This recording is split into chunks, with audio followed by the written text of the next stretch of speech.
বানাইছে, আমারে মাগা করে বানাইছে, আমার গুণ করে বানাইছে। আল্লাহ, আমার সর্বনাশ হয়ে গেছে। আমি তো আর কবর সুজা করে দাঁড়াইতে পারব না।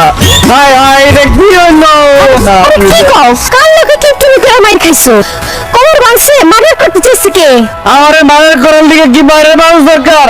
আমার ঘরের বউ তো যথেষ্ট আমার মার্ডার করার দিকে। আমারে বন্ধ করে দিচ্ছে, আমারে জাজ করে বলেছে। আমি তোমারে কখন মারলাম? তোমার লগে তো সকালতে আমার দেখাই হয় নাই, ঘুম তো একটু নেই, তুমি গেছো গা। আমি ঘরের কাজটা সব শেষ কইরা রান্না চড়াইছি, তোমারে মার্ডার করুন কখন? এই কি করলা তুমি? হ্যাঁ, কি করলা? এটি কি করছি?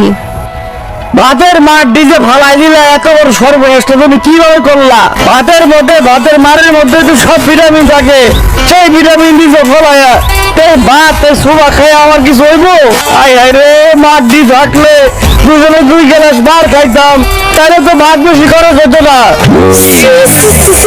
ছোটতে এত বড় হইছি, আব্বা আম্মা আমারে এত কিছু খাওয়াইছেন, জীবনে খাওয়ানোর খোটা পাই নাই। এই কিপটার ঘরে সংসার করতে আয়া আমি খাইতেও পারি না, আবার কথাও শুনতে হয় আমার। আমি ভালো একটা কথা বলছি, কিপটা হয়ে গেলাম, তাই না?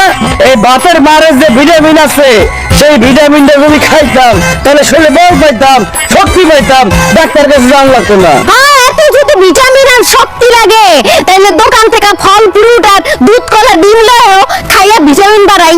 মানে যে ভিটামিন ফ্রিতে পাবো, সেই ভিটামিন টাকাটা কিনা লাগবো না? কেন লিগে? দরকারটা কি? ফ্রিতে পাইতেছি, সেটা ভাতের মারি হোক আর খালের পানি হোক, ফ্রিতে পেলে সমস্যা কি?